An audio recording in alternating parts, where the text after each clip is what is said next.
Alors bonsoir à tous. Et puis ce soir, c'est donc nous sommes rassemblés pour la troisième fois, la troisième conférence que nous donnons aujourd'hui. Et le thème qui est développé aujourd'hui est un thème difficile. Difficile parce que, premièrement, on touche à ce qui est sacré, et lorsqu'on touche au sacré, évidemment, ça pose pas mal de problèmes. Le sacré, c'est-à-dire la religion. Quand on parle de religion, on parle de toute religion confondue, c'est-à-dire on va parler de l'islam, on peut parler du christianisme, du bouddhisme, et le thème de cette soirée, c'est donc lorsque les religions nous cachent la face de Dieu. Alors qu'en réalité, les gens croient, peut-être à tort, que les religions nous révèlent véritablement Dieu, on se rend compte qu'en réalité, beaucoup de religions nous cachent vraiment qui il est. À cause de toutes sortes de principes qui ont été mis en place, et c'est pourquoi c'est difficile de parler de ces choses sans véritablement choquer l'un ou l'autre. Néanmoins, mon but n'est évidemment pas de blesser, et je n'ai néanmoins aucune animosité contre qui que ce soit, aucune méchanceté contre qui que ce soit lorsque je parle de ces thèmes difficiles, mais nous devons quand même un jour décider, une fois pour toutes, de dire la vérité et d'expliquer quelles sont ces religions, qui est Dieu par rapport aux religions. Est-ce qu'il est lui-même un religieux? Est-ce que la religion crée Dieu? Est-ce que nous créons Dieu à travers nos religions? Le thème est donc évidemment très compliqué. Donc nous ne sommes pas ici pour palabrer sur les convictions religieuses de chacun, puisque de toute façon, s'il y avait parmi nous des musulmans, ou si des musulmans nous entendent, j'ai compris depuis longtemps qu'on ne pouvait pas convaincre quelqu'un de quelque chose qu'il ne veut pas être convaincu. Il est impossible de dire à un musulman « ta religion est fausse ». Nous sommes déjà partis dans une situation absolument impossible, puisqu'ils vont nous prouver A plus B que la religion musulmane est la vraie religion. On peut essayer de dire aux bouddhistes qu'ils ont tort, ils sont persuadés qu'ils ont raison, donc notre but n'est sûrement pas ce soir d'essayer de convaincre qui que ce soit qu'il a raison ou qu'il a tort, puisque nous n'arriverons pas à un résultat par rapport à cela.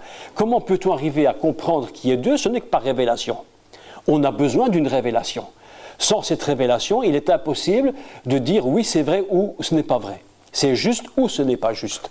Donc, ce soir, je vais essayer d'expliquer dans la mesure des possibilités, avec toute la difficulté que ça représente, et à partir du texte de la Torah, des secrets, des mystères qui sont cachés, véritablement cachés dans les textes hébreux, et qui nous révèlent vraiment ce qu'est la Torah. La fois passée, lors de ma seconde conférence qui était sur l'occultisme, j'avais expliqué que le grand problème de l'humanité, dès son origine, c'était la déconnexion. Vous vous souvenez que j'ai parlé de déconnecter avec Dieu.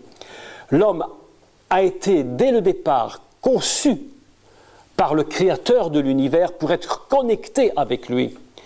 Dès l'instant où il se déconnecte, il va être obligé, évidemment, de trouver une autre source de connexion, et c'est ce qu'on a expliqué maintes et maintes fois, une autre source de connexion pour que son état de spiritualité puisse être enfin satisfait.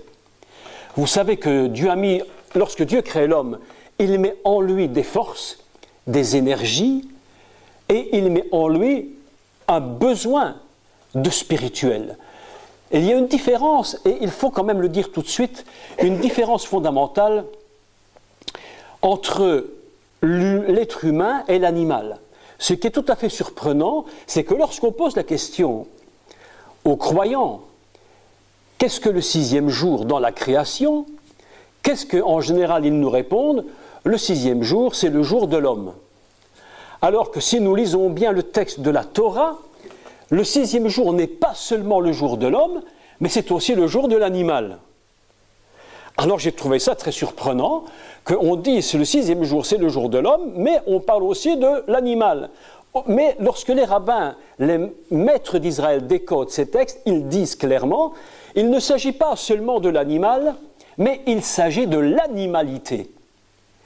Donc, la différence qu'il y a entre l'humain et l'animal, c'est que l'humain a un besoin de connexion avec Dieu, bien qu'il soit dans sa chair l'homme animal, mais il a un besoin de connexion avec Dieu que l'animal n'a aucun besoin de connexion avec Dieu. L'animal reste animal. L'homme a donc une double appartenance, une appartenance purement, disons, terrestre et une appartenance céleste. Ce qui fait que l'homme déconnecté de Dieu, à cause de la faute, a besoin impérativement de retrouver une source de connexion, et cette source de connexion, d'une façon ou d'une autre, il va essayer de la trouver. La Torah, évidemment, est un problème très, très, très étrange. Vous savez que lorsque Moïse reçoit la vision du tabernacle, qu'est-ce que Dieu lui dit? Elohim va lui dire « Fais d'après le modèle que tu as vu sur la montagne ». Cette parole est excessivement importante parce que nous comprenons qu'il y a un modèle en haut et que ce qui se trouve en haut va être reproduit en bas. Donc, ce qui veut dire que si nous lisons la Torah, il y a un principe fondamental qu'il y a quelque chose en haut qui doit se trouver en bas.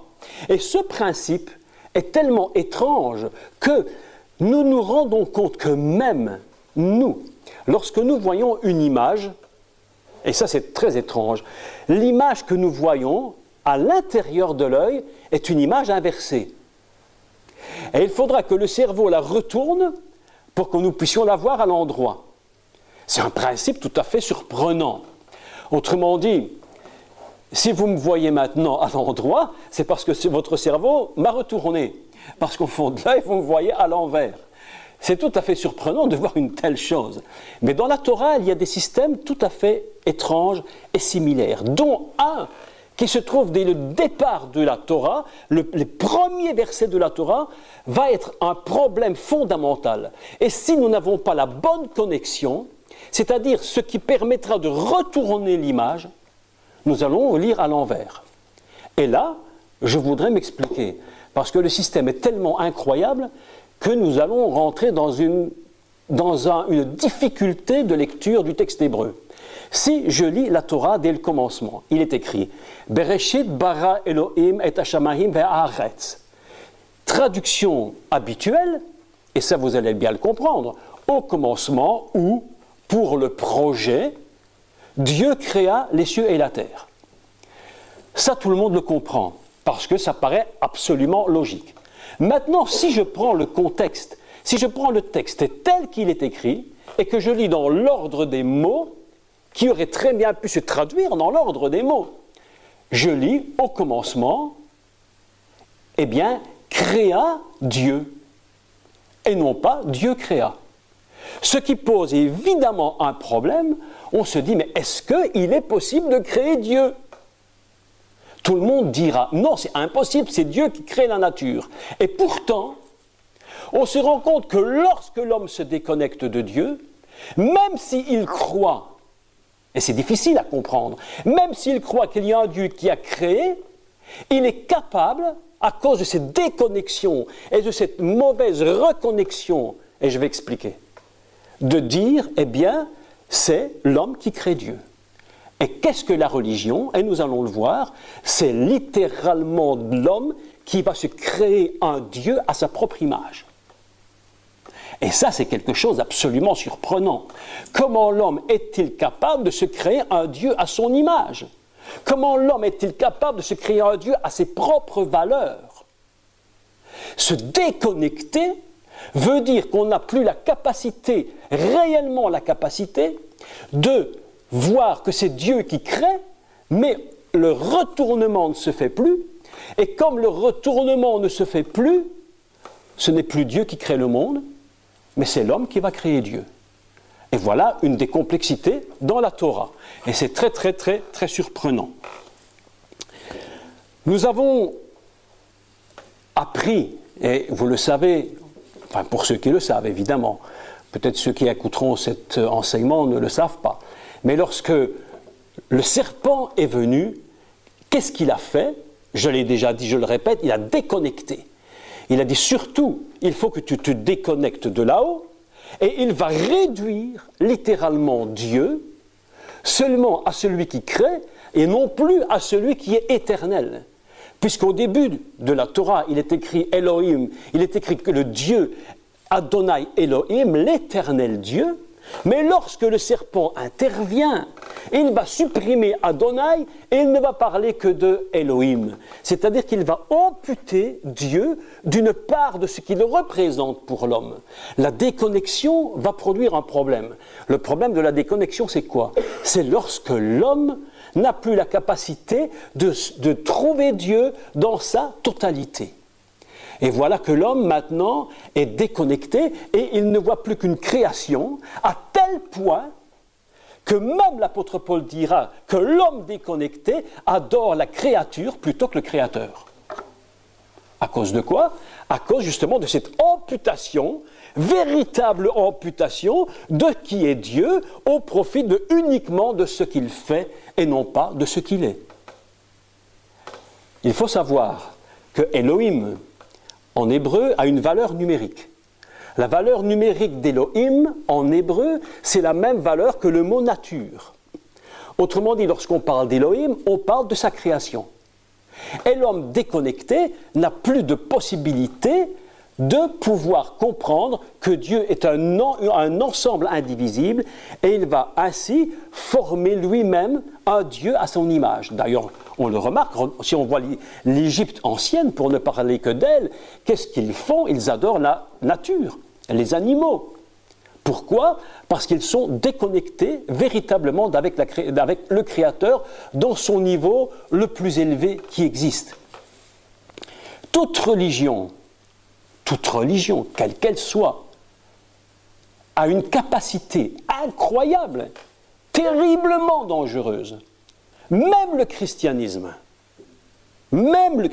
ça peut paraître incroyable, même le christianisme a une capacité de créer un Dieu à sa propre valeur. Et là, nous tombons dans des problèmes terribles, puisque nous disons, nous, les chrétiens, nous croyons que nous connaissons le seul et vrai Dieu, et nous nous rendons compte que par la religiosité qui rentre dans l'Église, eh bien, c'est parfois même plus Dieu qu'on adore, on adore simplement la religion que nous avons créée et qui prétend croire en Dieu. On critique beaucoup l'islam. On a beaucoup jugé l'islam, mais on doit se rendre compte que nous-mêmes, nous avons parfois des comportements de renversement tellement dangereux que même le christianisme a une capacité de créer un Dieu à son image. Tellement c'est grave, tellement c'est inimaginable. On se rend compte que dans toutes nos dénominations existantes, c'est la pagaille. Un dira Dieu c'est ça, l'autre dira non c'est pas ça, non Dieu c'est ça. On en est où? On est déconnecté d'une vérité, c'est-à-dire qu'on n'a plus vu Dieu tel qu'il est, mais on l'a adapté à nos propres valeurs. C'est très, très, très... Alors je dis que l'homme, évidemment, va évoluer. Et il y a un texte dans la Bible absolument important, toujours dans le livre de Bereshit. Qu'est-ce que Bereshit? C'est le livre de la Genèse, le livre du projet divin. Il faut que je dise quelques mots sur ce texte parce que c'est très important. Le Bereshit, le premier mot de la Torah, en réalité, il s'agit du projet. C'est le projet de. Et dans ce livre de Bereshit, dans les premiers chapitres, on va voir le projet de Dieu, mais on ne va pas voir que le projet de Dieu. On va aussi voir les projets des hommes. Et l'humanité est en train de s'écrouler, elle perd tous ses repères, elle perd même, je dirais, ce que Dieu a fondamentalement créé, c'est-à-dire les genres différents, le masculin, le féminin, tout ça est en train de se perdre. Sodome et Gomorrhe tombent littéralement dans l'homosexualité. Babylone est en train de perdre absolument tout sens, tout raisonnement qui est selon le cœur de Dieu. D'ailleurs, une chose intéressante, c'est qu'il faut savoir que le mot déluge, lorsqu'on parle du déluge en hébreu, c'est un mot tout à fait étrange. Le mot déluge se dit en hébreu maboul. Maboul. C'est qu'on dit quelqu'un qu'il est maboul, ça veut dire qu'il a perdu la tête. Mais en hébreu, le mot maboul, c'est le déluge, qui vient d'une racine qui veut dire Babel. C'est surprenant. Donc l'histoire de Babel, la tour de Babel dont nous allons parler, a déjà quelque chose avant qui existait, du même style. Et à cause de ce mélange, à cause de ce Babel, de cette confusion, Dieu va faire venir le Maboul, c'est-à-dire la confusion sur le monde. C'est tout à fait incroyable. Babel, c'est l'image type du projet humain. Écoutez-moi bien, c'est très important. Le projet humain de se reconnecter avec le divin d'une façon absolument humaine. Et il va devoir trouver des moyens pour se reconnecter avec le divin. Mais pour lui, le divin avec lequel il se reconnecte, évidemment, ce n'est pas le maître de l'univers. Ce n'est pas le Dieu créateur. Il va construire une religion. Et là, j'aimerais qu'on puisse lire un texte ensemble. C'est très intéressant de le lire parce qu'il y a vraiment une définition de la religion dans le livre de Bereshit, le livre du projet. À chaque fois que vous lisez Bereshit, vous pensez projet. Projet du commencement, projet pour Israël, projet pour la connexion avec Dieu, projet pour même le commencement de tout. Le commencement, le premier meurtre, la première religion, tout se trouve dans ce livre du projet. C'est absolument surprenant. Nous allons lire ensemble un texte et je vais expliquer le fondement d'une religion. Comment se fonde une religion? C'est quelque chose de tout à fait surprenant. Quand on le lit au premier abord, nous ne pouvons pas saisir le texte. Il faut décoder un texte. J'ai dit souvent, ceux qui me connaissent et qui ont l'habitude de m'entendre savent que je parle beaucoup de décodage du texte, parce que l'hébreu est un livre qui doit être décodé. On ne peut pas le lire seulement basiquement, il faut décoder ce qu'il veut dire. Parce qu'il se cache des mystères derrière les mots. Lisons Bereshit, chapitre 11, donc Genèse 1. Toute la terre avait une seule langue et les mêmes mots. Comme ils étaient partis de l'Orient, ils trouvèrent une plaine au pays de Shinéar et ils y habitèrent. Ils se dirent l'un à l'autre, « Allons, faisons des briques et cuisons-les au feu. » Et la brique leur servit de pierre, et le bitume leur servit de ciment. Écoutez ces textes, il y a quelque chose de caché là derrière. Ils dirent encore, allons, bâtissons une ville. Première chose, une ville. Et une tour, deuxième chose, dont le sommet touche au ciel. Et faisons-nous un nom, troisième chose, afin que nous ne soyons pas dispersés sur la face de toute la terre. Voilà un texte, quand on le lit comme ça, simplement c'est une question de bâtisseur, une question de construire quelque chose. Ils ont des briques qu'ils construisent, il faut une ville. Mais il faut décoder le texte. Trois choses importantes. Une ville, une tour et un nom. Trois choses absolument fondamentales qui vont nous ouvrir les yeux sur ce qu'est la religion. Qu'est-ce que font ces hommes?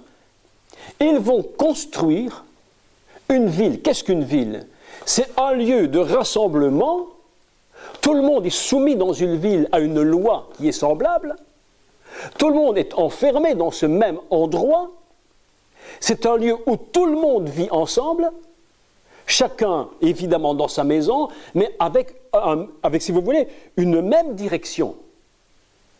Qu'est-ce qu'une tour qui monte jusqu'au ciel? C'est l'endroit où les gens de cette ville pourront voir le lieu le plus élevé, sachant que s'ils tournent leurs yeux vers cet endroit, ils pourront avoir une connexion avec le ciel.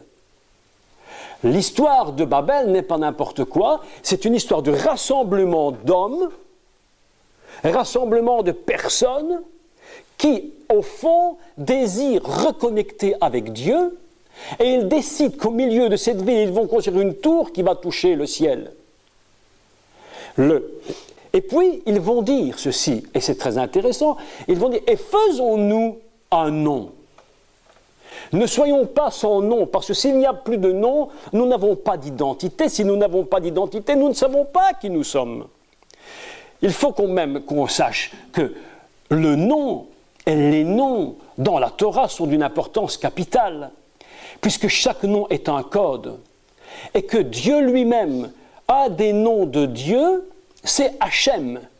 Qu'est-ce que Hachem? Ça veut dire le nom. On ne peut comprendre Dieu que si on connaît le nom.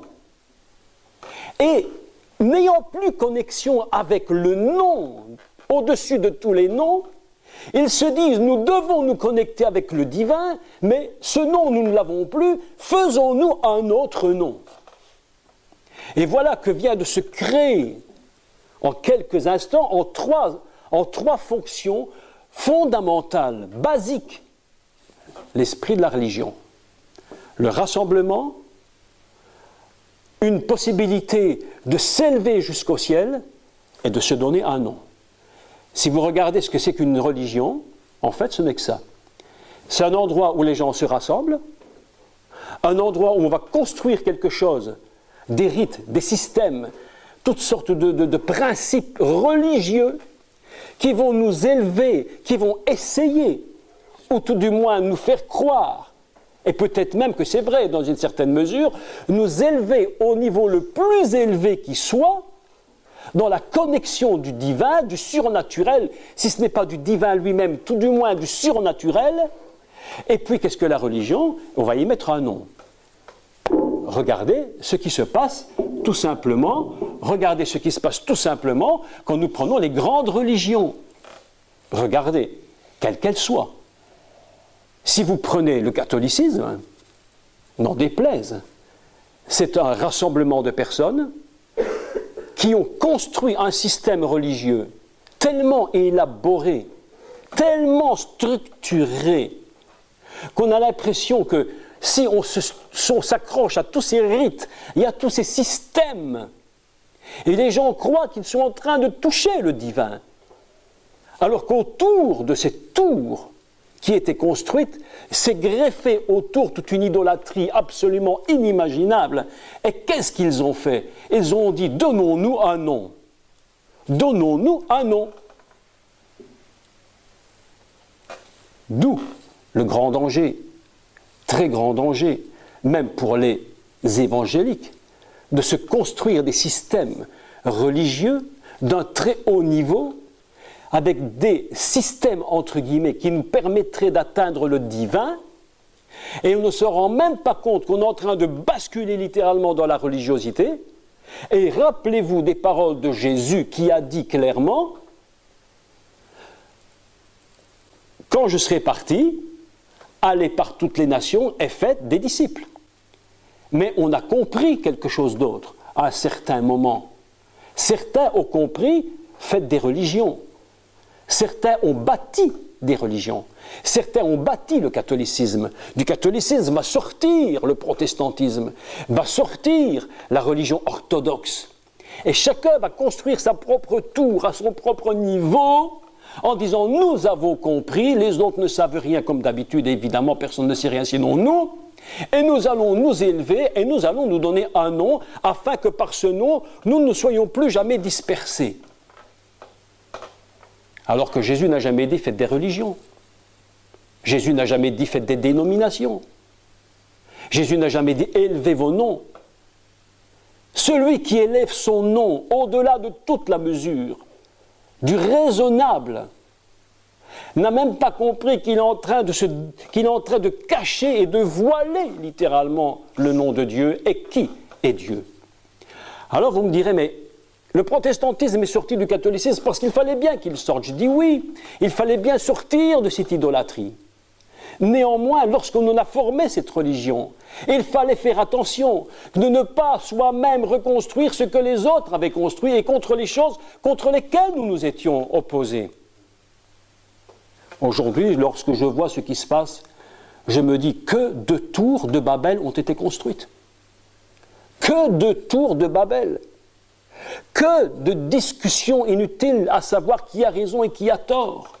Et à chaque fois qu'on est en train de vouloir prouver que notre dénomination est la vérité, eh bien nous sommes en train de cacher Dieu littéralement. Parce que je ne suis pas là pour dire « moi, je suis un baptiste, moi, je suis un pentecôtiste, moi, je suis un évangélique ». Ce n'est pas le but de Dieu. Et lorsque je mets ces choses en évidence et que je les élève à un niveau surélevé, je suis en train de construire des tours de Babel. Des rassemblements, des tours et des noms. Et c'est cela que nous dit la Torah. Faisons-nous une ville, mettons-y une tour qui va jusqu'au ciel et donnons-nous un nom. Et voilà une explication absolument extraordinaire. On se pose des questions.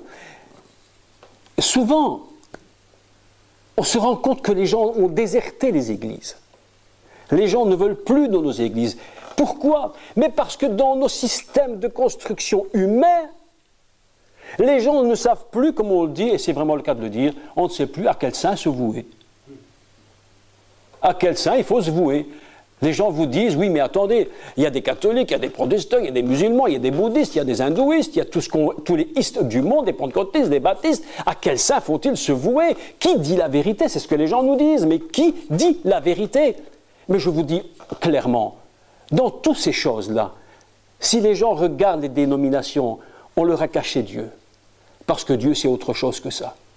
Le maître de l'univers, le créateur, le Messie, n'est pas une religion. Jésus n'est pas une religion. Jésus est le Messie. Il est le sauveur de l'humanité. Il n'est pas une religion. Et si nous élevons le Messie au niveau d'une religion, nous sommes en train de faire une tour. Et nous croyons que nous élevons le Messie, et en fait nous élevons la dénomination. Et ça devient dramatique. Et les gens se disent, mais où faut-il aller? Est-ce qu'il faut croire les musulmans? Est-ce qu'il faut croire les catholiques, les protestants, les bouddhistes, les hindouistes? Mais qu'il faut-il croire?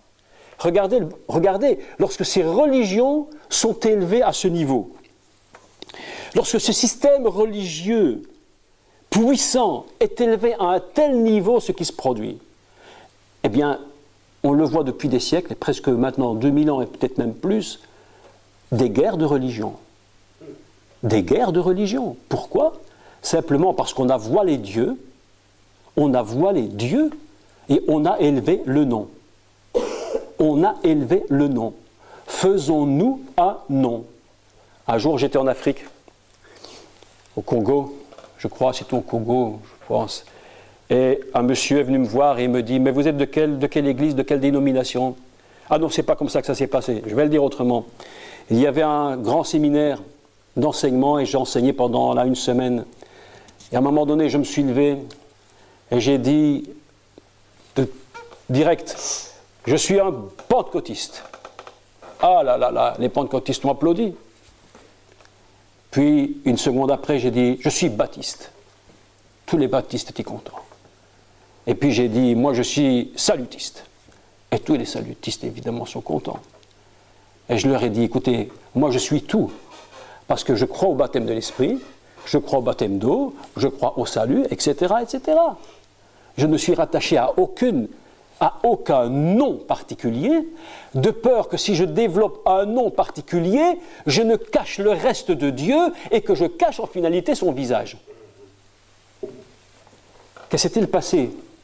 Je crois, évidemment, qu'il fallait à un moment donné redécouvrir les mystères de la foi.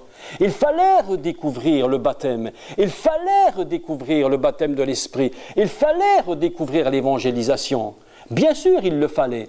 Mais lorsque ces gens ont redécouvert ces principes fondamentaux de Dieu et qu'ils ont mis un nom sur ce principe en disant voilà qui nous sommes, des pentecôtistes, des baptistes, des évangéliques, des salutistes, des ceci, des cela, et tout ce qu'on peut imaginer, ils ont construit un nom. Ils se sont unis dans un nom en disant si tu ne rentres pas dans mon nom, je ne veux pas de toi.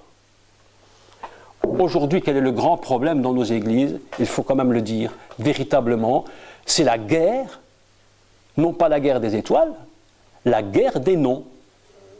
La guerre des noms.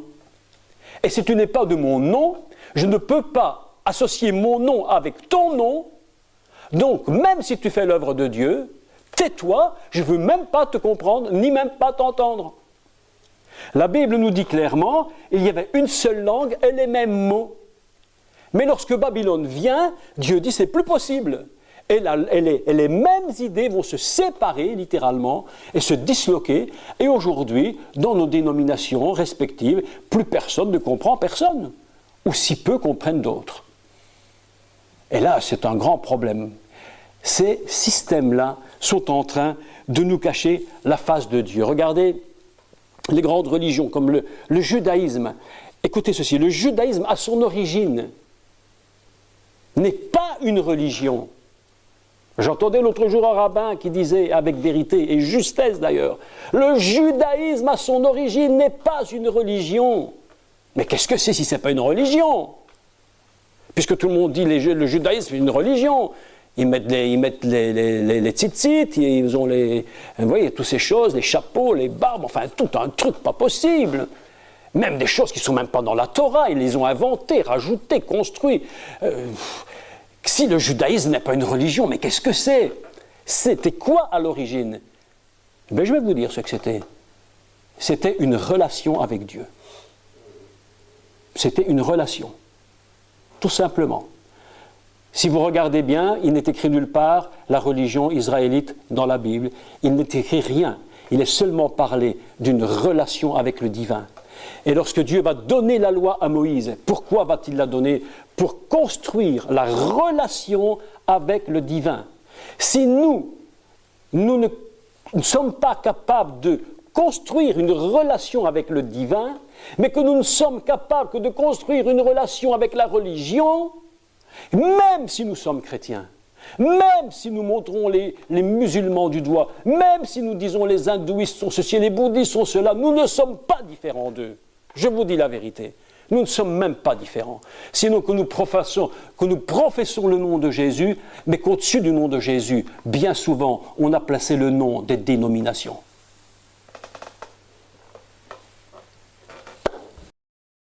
Je sais que c'est un peu dur à entendre et que ceux qui vont m'écouter diront « mais de quoi? Comment il peut se permettre de dire telle chose? Nous aimons Dieu. » Je n'ai jamais dit qu'il n'aime pas Dieu. Mais j'ai dit que lorsque nous mettons un nom au-dessus du nom de Dieu, nous cachons le Seigneur. Nous le cachons. C'est pourquoi le thème de cette conférence est « Lorsque les religions cachent la face de Dieu ». Ne venez jamais me demander si je suis baptiste ou si je suis protestant ou catholique ou n'importe quoi. Ce n'est même pas mon problème. Ce n'est même pas mon problème. Je vous dis une vérité très terrible. Il y a des musulmans qui sont plus consacrés à Dieu que des chrétiens. Oui, je vous dis la vérité. Il y a des musulmans d'une grande sincérité. On dit, oui, mais ce sont des musulmans, ça c'est le diable, c'est le diable. Mais toi, chrétien, qui te dis connaître Dieu, qui prétend que tu le connais, tu élèves ta religion au-dessus du nom du Seigneur, tu n'es pas différent. Tu n'es même pas différent d'un bouddhiste, tu n'es même pas différent d'un hindouiste. Tu es même capable de faire des choses inimaginables au nom de Jésus. Au nom de ton Dieu, parce que tu n'as même pas compris que tu as déconnecté littéralement et que ta déconnexion fait qu'au lieu de dire au commencement Dieu créa, tu as dit au commencement créa Dieu. Le système ne s'est pas renversé et tu n'as plus compris la vérité de la Torah. Et la Torah s'est renversée dans ta tête. Et lorsque Dieu écrit cette Torah, Dieu prend un risque inimaginable. Pourquoi n'a-t-il pas écrit Bereshit Elohim bara? Pourquoi n'a-t-il pas écrit Bereshit Elohim bara? Personne n'aurait pu se tromper. Au commencement, Dieu créa. Mais pourquoi tu as écrit Bereshit bara Elohim? Parce que tu t'attends à ce que l'homme, dans la connexion, puisse avoir le système qui retourne la vérité. Comme quand tu vois, il faut retourner l'image. Je ne sais pas si vous me comprenez dans ce que je dis. C'est un peu difficile. Peut-être même à accepter. Beaucoup diront, mais tu racontes n'importe quoi. Je vous dis la vérité. C'est facile d'élever un nom et de se prétendre être véritable religion. Le musulman, tu ne pourras jamais lui sortir de la tête. Tu ne pourras jamais lui sortir de sa tête que sa religion n'est pas la vraie religion. Et si maintenant quelqu'un venait vous dire, Mais votre religion à vous, chrétiens, ce n'est pas la vraie religion. Mais personne, chrétien, dira, mais non, ma religion, c'est la vraie religion. Nous sommes tous au même système de réflexion. Nous sommes tous au même niveau. Qu'est-ce que c'est ces religions? Comment les avons-nous construites? Comment sont-elles construites? J'ai pris simplement, tout simplement, j'ai pris un texte que j'ai piqué littéralement, non pas dans la Bible, vous ne m'en voudrez pas, je ne l'ai pas pris dans la Bible, je l'ai pris uniquement dans ce qu'on appelle le dictionnaire, et je voudrais vous dire ce qu'est une religion selon la définition du dictionnaire. C'est très intéressant. On est tellement toujours dans une sorte d'échelle spirituelle, d'un niveau tellement élevé. Mais revenons les pieds sur terre. Revenons les pieds sur terre et lisons le dictionnaire Larousse. Donc je lis Larousse. Petit Robert, ça ne change pas. Qu'est-ce qu'une religion? Ensemble déterminé de croyances, hein, même pas croire que c'est le Dieu tout-puissant qui existe, de croyances, point, et de dogmes définissant le rapport de l'homme avec le sacré. L'homme a dû construire même des dogmes. Je vous dis une vérité terrible dans l'Église. On a fait des erreurs systématiques. On est en train de montrer les témoins de Jéhovah du doigt. Montrez-les seulement du doigt. Vous avez raison, montrez-les du doigt. Mais je vais vous dire une vérité. Vous les traitez de secte, peut-être. Mais l'apôtre Paul nous dit une véritable définition d'une secte. Et la définition d'une secte dans la Bible, ce n'est pas la définition que vous croyez donner aux sectes. La définition d'une secte dans la Bible, ce sont les fausses doctrines qui courent à l'intérieur. Toute fausse doctrine qui court à l'intérieur de l'Église, l'apôtre Paul dit, c'est une secte. C'est terrible. Tellement on a l'habitude de montrer du doigt. 2 témoins de Jéhovah sont venus à la maison il y a 15 jours. C'était le matin, je donnais cours en ligne. Je termine le cours, la sonnette retentit. J'ouvre la porte, je reconnais 2 témoins de Jéhovah, une dame âgée, une dame très jeune. Elles étaient ensemble et elles voulaient me convaincre de leur doctrine. Mais évidemment, comment peut-on leur reprocher de nous vouloir nous convaincre de leur doctrine? Moi, je vous pose une question. Est-ce que nous n'avons pas envie de convaincre les autres de notre doctrine? Honnêtement. Ben oui. Donc, je les respecte. Et je dis, mesdames, entrez. Alors, elles entrent. Elle dit, vous connaissez ceci? Je dis, je connais très bien vos livres. Et qu'est-ce que vous faites? Je dis, ben justement, vous tombez à pic. Je suis en train d'enseigner la Torah en hébreu. Ah bon, elle dit, et vous connaissez? Je dis, oui, alors je lui lis en hébreu. Et je lui dis, voilà ce que j'enseigne. Qu'est-ce que je fais? Je parle avec cette femme et je la respecte au minimum. Je suis horrifié. Le comportement des chrétiens est un comportement scandaleux. C'est honteux, c'est inadmissible. Comment on peut oser prendre les témoins de Jéhovah, de leur mettre un coup de pied, passez-moi l'expression, mais dans le derrière, et dire foutez-moi le camp, je ne veux plus jamais vous voir chez moi, au prétexte que moi j'ai la vérité? Quelle vérité tu as? Toi, tu as la vérité que tu es chrétien protestant? Tu as construit une tour, et cette tour vient littéralement de fermer aux yeux de ces témoins de Jéhovah la face de Dieu. Tu leur as caché la face de Dieu. Ces gens ont besoin d'entendre qui est le Seigneur, et non pas que tu leur mettes un coup de pied dans le derrière, en leur disant jamais je te reverrai, parce que tu ne racontes que tes bêtises. Est-ce que tu crois que toi tu ne racontes que des vérités? Quand j'ai vu les stupidités, quand j'ai vu les doctrines stupides d'un niveau absolument invraisemblable qui ont couru dans l'Église et qui courent encore aujourd'hui, je me dis comment ose-t-on montrer les autres du doigt alors que nous-mêmes on est en train de cacher Dieu littéralement à travers les noms que nous avons élevés? Non, je vous dis, Babylone est parmi nous, dans l'Église. Si nous ne faisons pas attention, Dieu détruira la tour. Dieu empêchera qu'elle continue de grandir. Et on se pose des questions. Comment se fait-il que nous ne nous comprenons plus? Comment se fait-il que nous ne nous comprenons plus? Nous qui disons avoir la vérité. Simplement parce que nous avons élevé nos religions par des pratiques, des rites, que nous avons construit spécifiquement par rapport à ce que nous croyons. Je ne sais pas si vous comprenez tout ça très bien. Ce que je dis est vraiment une chose terrible. Aujourd'hui, je peux parler de cela, parce que nous sommes ici rassemblés entre chrétiens. Mais même s'il y avait des musulmans, je dirais la même chose. Vous avez construit une religion musulmane. Et vous nous avez dit, nous avons la vérité. Et tu as élevé un homme à un niveau tel que si tu ne respectes pas cet homme, il te coupe la tête. Les extrémistes, les excès des religions, les excès dans lesquels les religions sont tombées. Regardez, quand on veut dépasser à l'extrême le corps de la religion, ce qui arrive. Mais je vais vous le dire, l'Inquisition. L'Inquisition.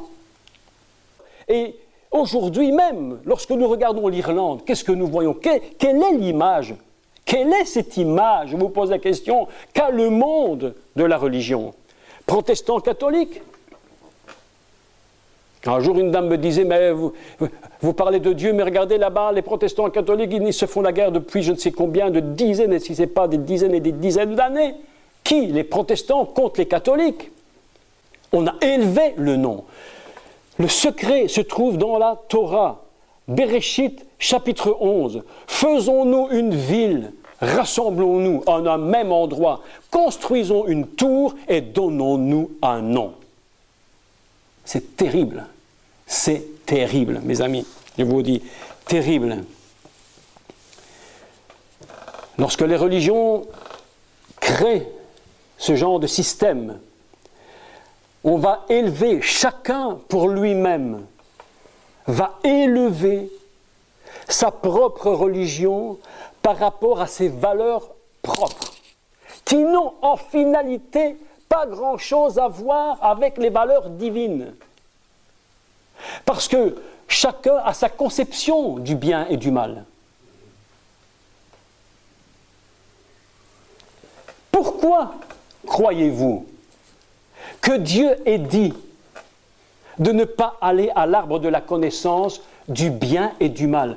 Pourquoi croyez-vous que Dieu ait dit cela? Parce qu'il sait très bien qu'au moment où tu vas manger de cet arbre, tu ne pourras plus discerner quel est le bien, quel est le mal. Tu vas faire une confusion totale. D'ailleurs, il est très clair que le bien pour une personne peut être le mal pour une autre.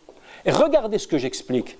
Dans une dénomination, quelle qu'elle soit, que la religion soit musulmane, que nous soyons chrétiens avec toutes nos dénominations, d'une dénomination à l'autre, de quelque religion que je parle, chacun a ses valeurs morales. Chacun s'élève à ses valeurs.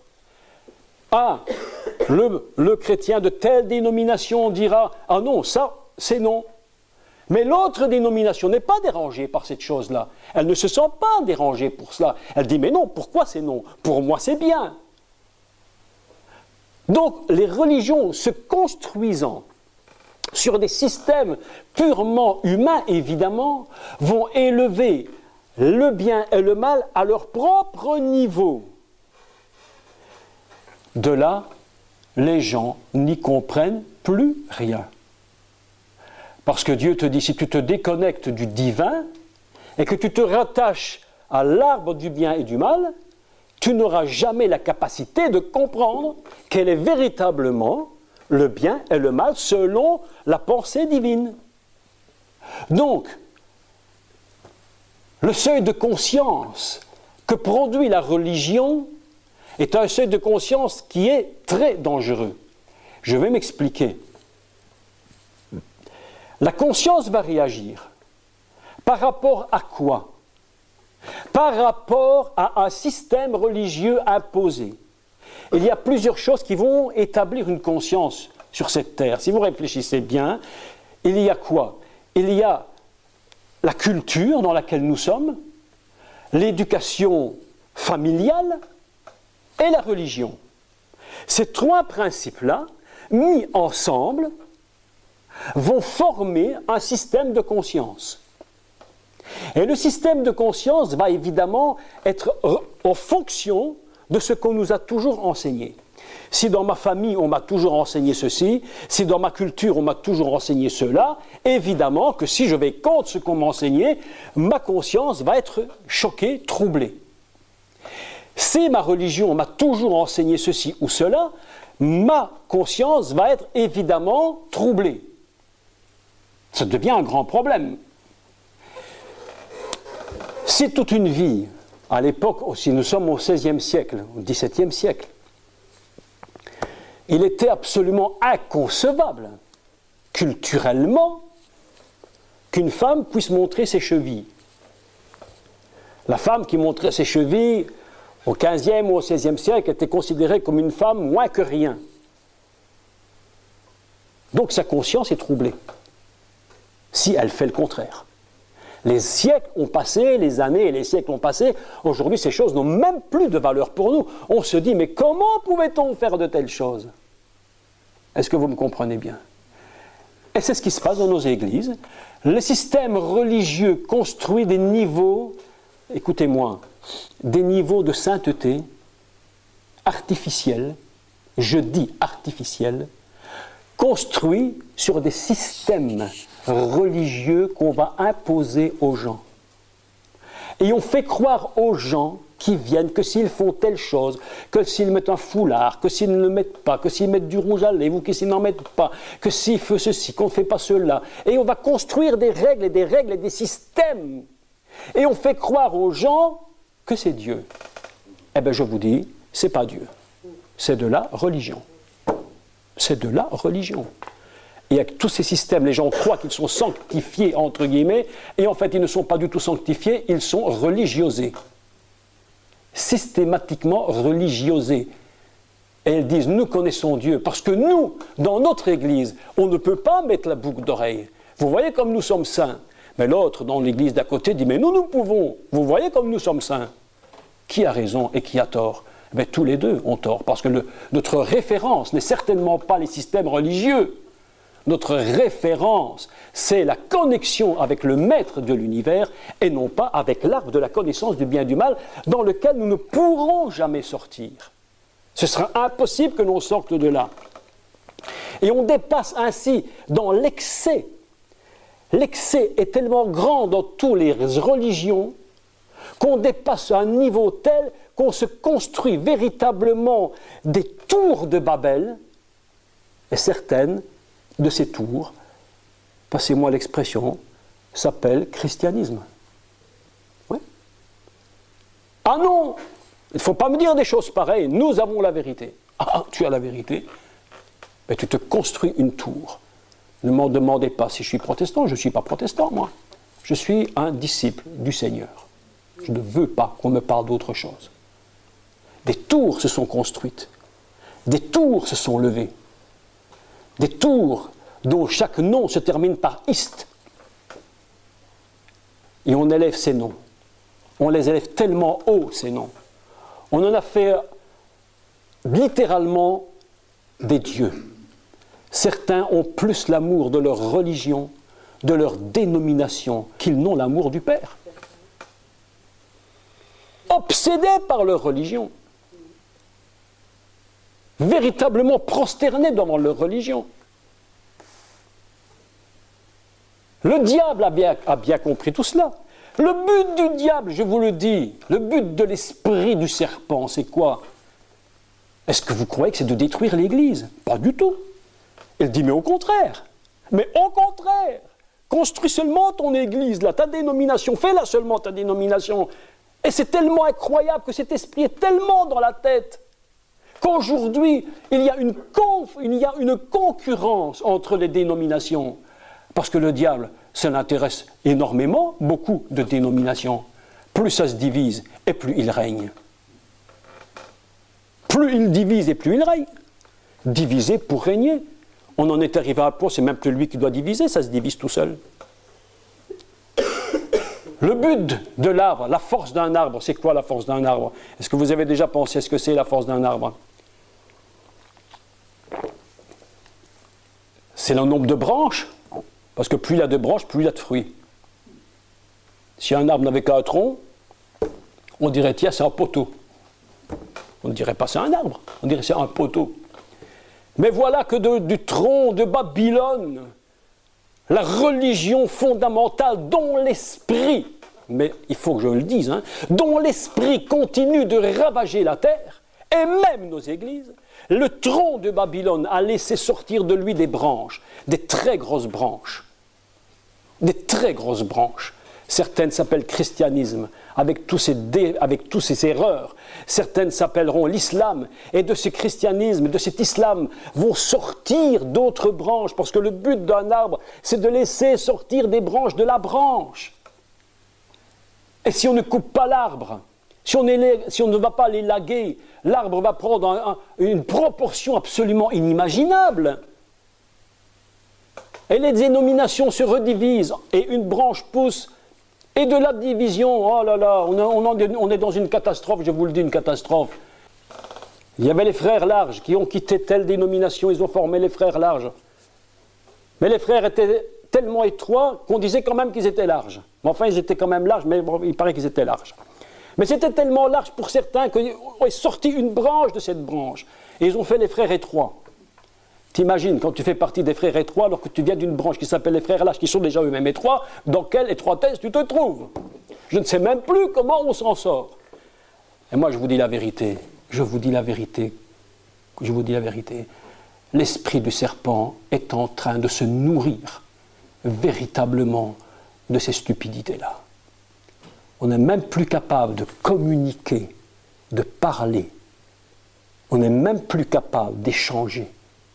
Ce matin, j'ai donné cours sur Internet, j'ai expliqué un texte biblique de la Torah tout à fait surprenant, où il est écrit en hébreu quelque chose de tout à fait différent du français, même de l'anglais, je suppose bien, où il dit qu'au commencement, il dit, il n'y avait, c'est traduit en français, aucun arbuste ne poussait sur terre parce qu'il ne pleuvait pas.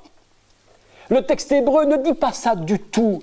Le texte hébreu dit qu'au commencement, il n'y avait pas de conversation dans les champs. Il n'y avait pas de conversation dans le sadé. Et non pas écrit des arbustes, il est écrit pas arbuste, il est écrit de conversation. Sira, en hébreu, c'est pas un arbre. Un arbre, c'est etz. Sira, c'est une conversation. Il n'y a plus de conversation dans le sadé, dans le champ, dans ce lieu où tout va mal, il n'y a plus de contact. Pourquoi? Parce que la pluie, nous dit la Bible, n'est pas tombée. Israël est un pays qui n'a pas en lui de fleuves et de rivières. Est-ce que vous savez pourquoi? À part le Jourdain, qui, si on ne fait pas attention, se déverse dans la mer morte. Pas la vivante, la morte. Je ne sais pas si vous imaginez le symbole qui se cache là derrière. Le niveau qui se cache là derrière. Mais qu'est-ce que tu dis? Mais qu'est-ce que vous dites? Mais enfin, faites attention à ce que vous dites. Vous savez que c'est dans le Jourdain qu'on a baptisé Jésus. Mais si ton baptême n'est que ton baptême, un jour tu le continueras et tu finiras dans le Jourdain qui termine dans la mer morte. Israël n'est pas un pays où il y a des fleuves. Pourquoi? Simplement parce qu'Israël n'est abreuvé que de la pluie d'en haut. La bénédiction d'Israël, c'est la pluie du ciel. L'Égypte, c'est autre chose. L'Égypte, c'est quoi? Il est écrit dans Béréchit, toujours le livre de Béréchit, le livre des projets divins, que l'Égypte est comparée à un jardin d'Éden, avec des fleuves. Alors c'est vrai, les fleuves coulent en Égypte. Le Nil abreuve l'Égypte. Tous ces affluents, ces confluents abreuvent ce pays. Et tout le monde dit c'est magnifique. Mais Dieu dit c'est magnifique à la vue humaine. Mais ces fleuves sont des fleuves de la terre. Pour mon peuple, je réserve la pluie du ciel. Pas la même chose. Israël n'est pas comparable avec Égypte. L'Égypte, Mitzraïm, ça veut dire littéralement le pays où on est littéralement enfermé, le pays des limites. Le pays des limites. C'est ça que veut dire le mot Mitzraïm et Égypte, le pays où on est enfermé dans des limites. C'est pourquoi Dieu dit, il faut que je sorte mon peuple de Mitzraïm pour le conduire dans la terre de Canaan, dans la terre de la promesse, parce que là je veux le bénir, non pas des choses de la terre, mais des choses du ciel. Il n'y a plus de conversation, mes amis. Dans le Sadé, nous dit la Bible, il n'y avait pas encore de conversation, parce que Dieu n'avait pas encore fait pleuvoir. Aujourd'hui, les religions s'opposent, les dénominations s'opposent les unes aux autres. Pourquoi? Mais je vous dis, parce qu'il n'y a plus la véritable connexion avec le divin. Nous, on est trop connectés avec la religion, avec la dénomination et avec ce qu'elle représente. Si nous ne faisons pas attention, nous risquons de reconstruire de nouvelles dénominations, de nouvelles dénominations, à n'en plus finir. Et la conversation est devenue impossible. J'ai encore expérimenté ça il y a quelques jours. Les gens me disent ouvertement, je ne m'associe pas mon nom avec ton nom. Pourquoi? Parce qu'on croit prêcher le Messie, mais on prêche le nom de la dénomination. Invisiblement peut-être. Peut-être ce n'est même pas conscient, c'est peut-être une œuvre totalement inconsciente, mais tellement le diable, l'esprit du serpent a tellement travaillé pendant des années dans ce système qu'on n'arrive même plus à comprendre que nous sommes littéralement manipulés par l'esprit du diable.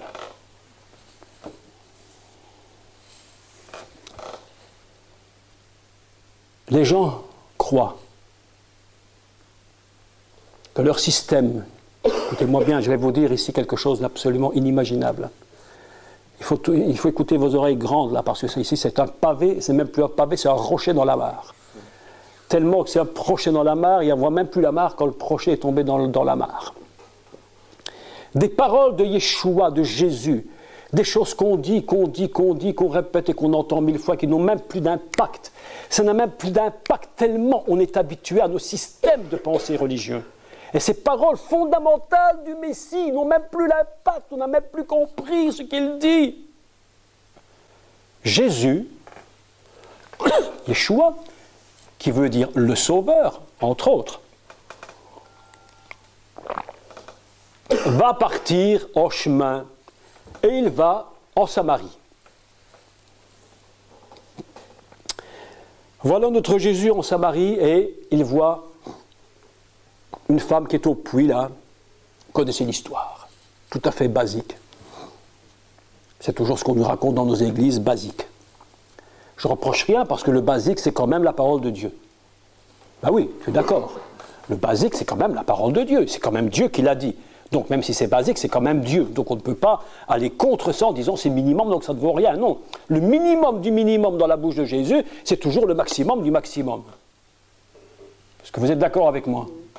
Le minimum du minimum, c'est le maximum du maximum dans les cieux. Quand Jésus dit « Laissez venir à moi les petits-enfants », oh, ça fait une petite parole de Jésus qu'on va prendre comme ça, bim bim, on va donner ça pour la présentation d'un enfant ou pour l'école du dimanche. Mais on n'a pas compris que derrière cette petite parole du Mashiach, il y a un niveau tellement élevé qu'on n'a même pas encore compris ce qu'il voulait dire. On n'a même pas dévoilé encore ce qu'il voulait dire. Il faudra que je l'explique un jour. Donc Jésus, Yeshua, va en Samarie. Et en Samarie, il rencontre une femme, et la discussion commence à se faire. Et évidemment, il y a deux choses, il y a deux noms qui se mettent en exergue. Samarie, un nom. Yerushalayim, Jérusalem, un nom. Et la dame va poser une question à Jésus, tout à fait étrange. Écoutez bien la réponse du Messie, comment elle est inimaginable. Elle lui dit, la Samaritaine, est-ce que c'est sur cette montagne que nous devons adorer ou est-ce que c'est à Jérusalem? Prenons une petite pause pour expliquer. Lorsque Josué est rentré et a quitté, Moïse meurt et Josué fait rentrer le peuple. Et avant de rentrer dans la terre promise, il y a 2 montagnes, 2 monts, le mont Garizim et le mont Nebo. Sur le mont Garizim, on va donner les paroles de bénédiction, sur le mont Nebo, les paroles de malédiction, si je ne me trompe. Donc les Samaritains se disent, mais nous sommes sur la montagne Garizim pour construire notre temple, puisque c'est là qu'on a donné la bénédiction, c'est nous qui avons raison. Vous, les Juifs, là-bas, à Jérusalem, pourquoi vous êtes montés là-bas construire le temple? C'est ici, lorsque nous sommes rentrés, que la bénédiction a été dite. C'est donc ici qu'il faut adorer. Elle n'a pas tort. Elle n'a pas tout à fait tort. Dans la tête et dans le raisonnement humain.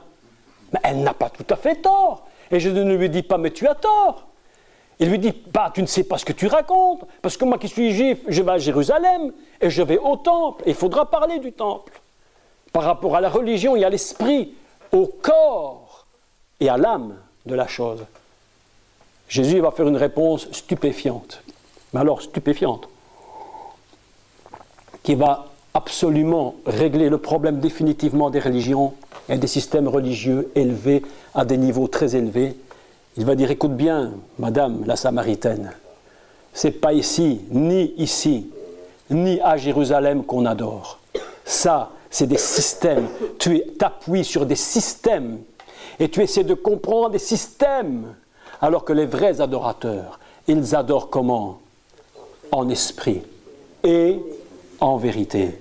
Autrement dit, fais attention d'élever ta religion ou ta croyance au niveau le plus élevé, croyant que ton système est le bon système. Jésus va aller à dire, mais ce n'est même pas à Jérusalem. Mais comment tu dis ce n'est même pas à Jérusalem? Comment tu peux dire une chose pareille, alors que toi, le Messie, tu sais que le temple a été construit sur l'impulsion de Dieu?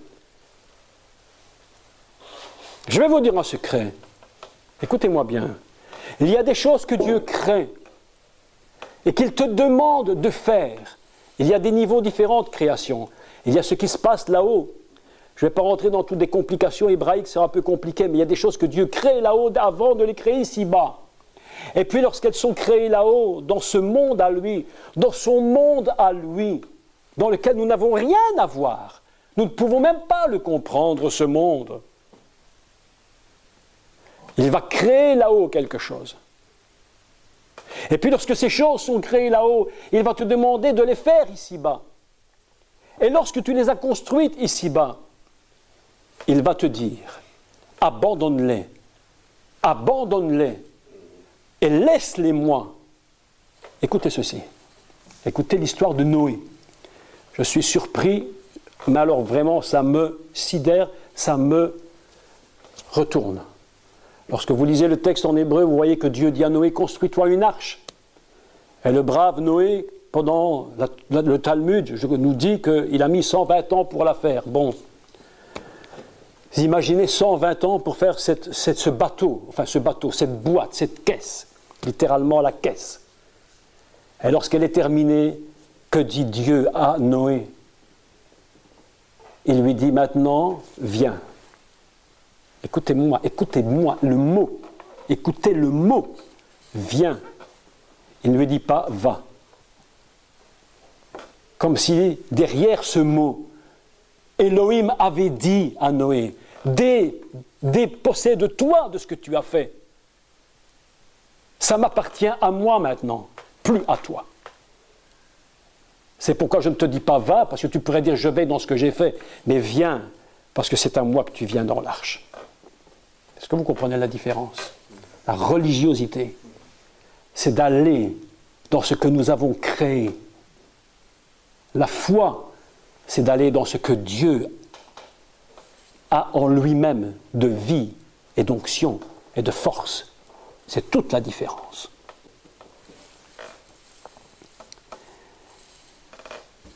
Lorsqu'on élève le corps, la forme et le corps au-delà de ce que Dieu demande, au-delà, dans l'excès de ce que Dieu demande, nous tombons littéralement dans le système religieux.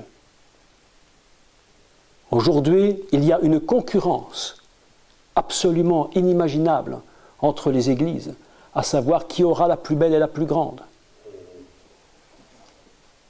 On n'est même plus en train de faire pour Dieu, on fait littéralement une tour de Babel pour nous, qui se porte un nom. Le nom qu'elle porte, c'est le nom de notre dénomination ou le nom de notre ASBL, en disant voilà ce que moi je fais pour Dieu, et on a oublié qu'on a dépassé la limite, on est rentré dans l'excès, véritablement l'excès du corps et de la forme au profit de l'esprit. Et lorsque nous agissons comme ça, vous pouvez avoir 10 000 personnes dans une église. Je vais vous dire une chose terrible. Nous avons caché la face de Dieu au monde. Nous avons voilé Dieu aux yeux du monde. Parce qu'il ne voit qu'une chose, c'est vos grands bâtiments, vos systèmes religieux. Et c'est pourquoi les gens n'en veulent plus. Et je vais vous dire pourquoi les gens n'en veulent même plus de ces religions-là. Je vais vous dire pourquoi, après. Rappelez-vous, très brièvement,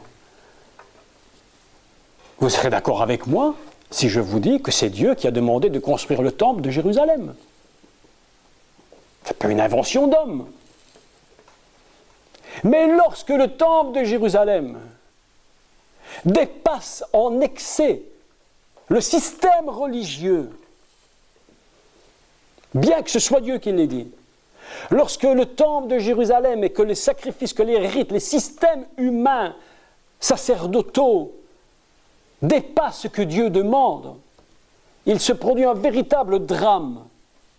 C'est que Dieu dit, cette maison-là, même si c'est moi qui ai demandé qu'on la construise, je ne veux même plus y habiter. Dieu ne veut plus s'associer à ce système-là. Dieu ne veut pas s'associer à ce système. Mais nous avons fait des choses en ton nom. Nous avons même prophétisé dans le temple. Et Dieu leur dira, je ne sais même pas qui tu es, je n'ai même pas entendu parler de toi. Et nous avons caché Dieu à la face du monde. Et le drame de Jérusalem, le plus grand d'Israël, le drame le plus inimaginable d'Israël, à un niveau que nous n'avons même pas encore perçu la vérité, tellement c'est grave. Ça se trouve dans le prophète Ézéchiel, si je ne me trompe. Je crois que c'est Ézéchiel. Lorsque le prophète a une vision, et il voit le temple, et il voit l'esprit qui quitte le temple, parce que dans un système religieux excessif, Dieu ne peut même plus y rester, parce qu'il y a quelqu'un qui a pris sa place. Et ce qui a pris la place de Dieu, c'est la religiosité. Et dans ce système-là, le prophète voit l'esprit qui quitte le temple. Et pour quitter ce temple, il va mettre trois périodes terribles. Il dit que l'esprit était sur le seuil de la porte. Et puis il a une deuxième vision et il voit l'esprit qui est dans la ville. Et puis une troisième vision, il voit l'esprit qui est à la porte de la ville et puis il s'en va, il disparaît, c'est tout. Personne ne savait qu'il était parti, excepté le prophète. Personne n'avait vu que leur système religieux avait dépassé les limites et que c'était devenu vraiment un système qui ne pouvait plus servir Dieu. Et il s'est retiré. Il s'est retiré. Vous vous posez des questions, pourquoi aujourd'hui les gens ne veulent plus de nos églises ? Pourquoi ils ne sont même plus attirés dans nos églises ? Mais comment voulez-vous qu'ils soient attirés puisque de l'église est en train d'émaner un esprit absolument religieux, invisible, invisible, invisible. Parfois vous rencontrez quelqu'un dans la rue, hein, vous connaissez ça comme moi. Et on dit, oh là là, j'ai senti quelque chose, on est avec cette personne, elle dégage quelque chose de mauvais. Hein, vous avez senti ça? On dit, ouh. Et parfois, vous avez quelqu'un qui dit, ouh, ça c'était sympa, on sent que ça accroche. On appelle ça les atomes crochus. Hein? Les atomes crochus. Là, il ne s'agit pas du tout d'atomes crochus, en réalité, il s'agit d'une émanation de quelque chose qui est en nous. Une émanation de l'âme, de l'esprit. Nous tous ici, nous émanons quelque chose de nous, qui attire ou qui repousse. Le système religieux est tellement terrible que nous n'avons même pas compris, l'Église n'a même pas compris que de systèmes religieux, de guerre, de division, de concurrence, à un tel niveau où nous en sommes arrivés, qui émane quelque chose de l'Église, invisible, qui se propage partout, et dont les gens de l'extérieur ne veulent pas. Et sans savoir pourquoi, ils ressentent quelque chose, ils ne veulent plus de nos églises. Ils ne veulent plus de nos églises. Ne les accusons pas, réfléchissons à nous-mêmes et ce que nous dégageons. Réfléchissons à ce que nous dégageons. Est-ce que vous vous rendez compte que je viens de lire ici sur Internet, je n'ai pris qu'une partie parce que je ne pouvais pas le lire, je crois qu'il y a plus de 100 pages, c'est pas possible. Mais vous pouvez le lire d'ailleurs, ça s'appelle « Religion et laïcité en Belgique, rapport 2012 ». Je crois que c'est fait par une université en Belgique.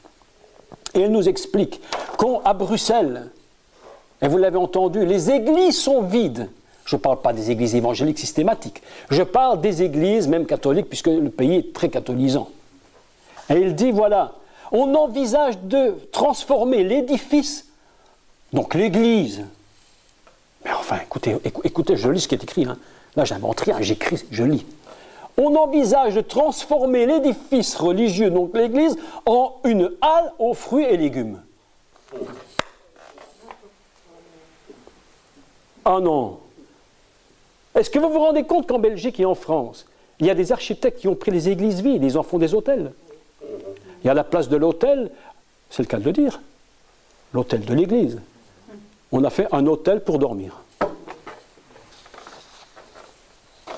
On ne veut plus de nos églises, mes amis.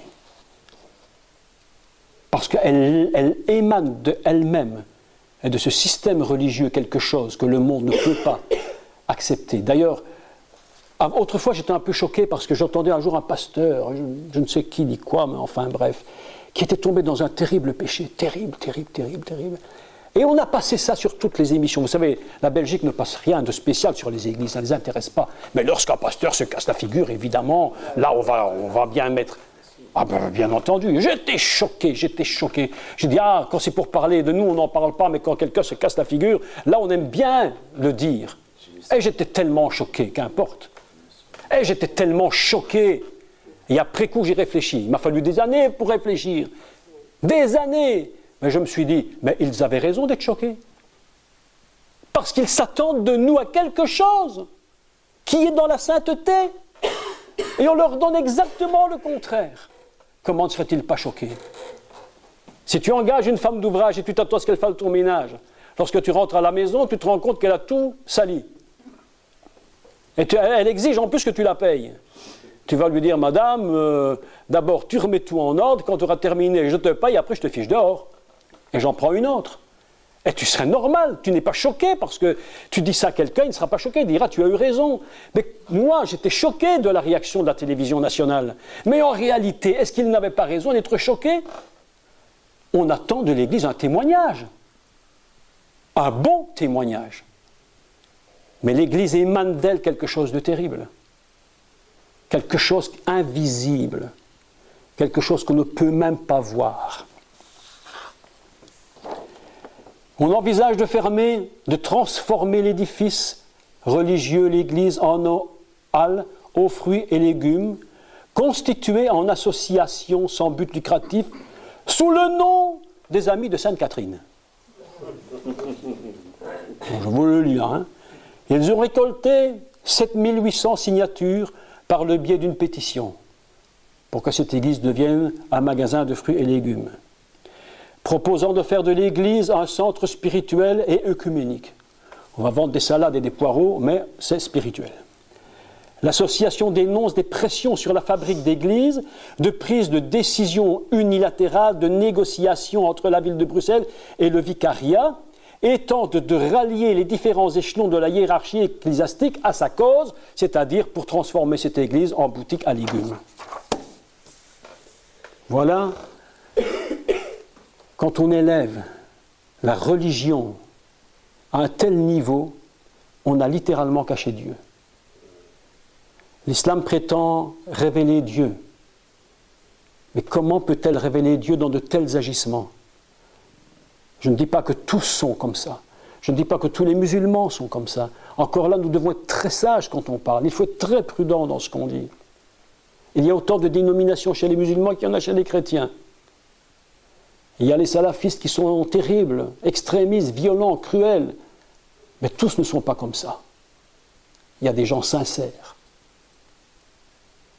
Mais toutes ces choses qui sortent, toutes ces choses qui sortent de ces religions, littéralement cachent la face de Dieu. C'est pourquoi Jésus a dit, ce n'est ni à Jérusalem, et pourtant Jérusalem, c'est le niveau le plus élevé de tous les temples qui ait jamais existé et qui n'existera jamais dans l'humanité. Elle dit, ce n'est même pas là qu'on adorera.